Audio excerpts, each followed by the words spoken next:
there's lots of reasons. One of them is, lack of access to capital, other reasons around poor product to market fit, and of course, right timing in the market and macroeconomic, conditions. One of the things our research found was that certain attitudes are actually correlated with business failure. So what kind of attitudes are they? They're kind of the counterintuitive ones. So we found that a high focus on detail is actually correlated with business failure.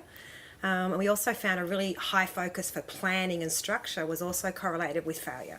Okay, so people need to be looking more broadly or more general when they're setting up a business. They need to be jumping in to validate their business ideas rapidly rather than spending copious amounts of time on planning. It's really counterintuitive to what a lot of people are taught in an MBA program, for example. So kind of dive in head first. So what are some businesses that you've seen, examples of businesses that have succeeded?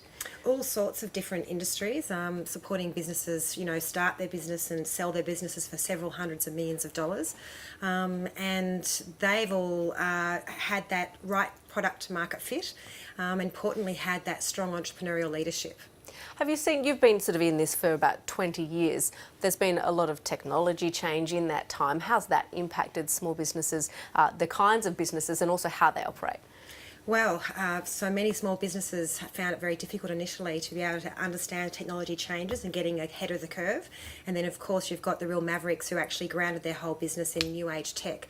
And they're the ones who've really been able to create that scale and growth. If people want to start a small business, what's the first thing they need? The first thing they need is to have a very clear understanding that their product matches a genuine need in the marketplace and to have actually validated that idea. And so the real attitude that allows them to do that is to, rather than sit around thinking conceptually that it's going to work and just thinking that your mates liked it so that it will, it's actually going out there and doing a broad test of it.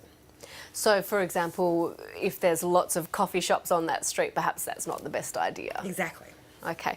And what about where people are coming unstuck, I guess, after that first 3 years or first couple of years when things really start to turn around for them and they, I guess, have to walk away from that? Yeah. What's causing that?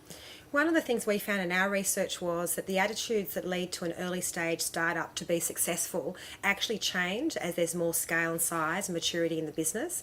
And very often the leadership that you started with, you don't realise it needed to change. And it becomes what we call a blind spot. It means that you are driving in a direction that works at one stage, but it actually can be causing you failure at the next stage. So failing to adjust is probably the biggest inhibitor.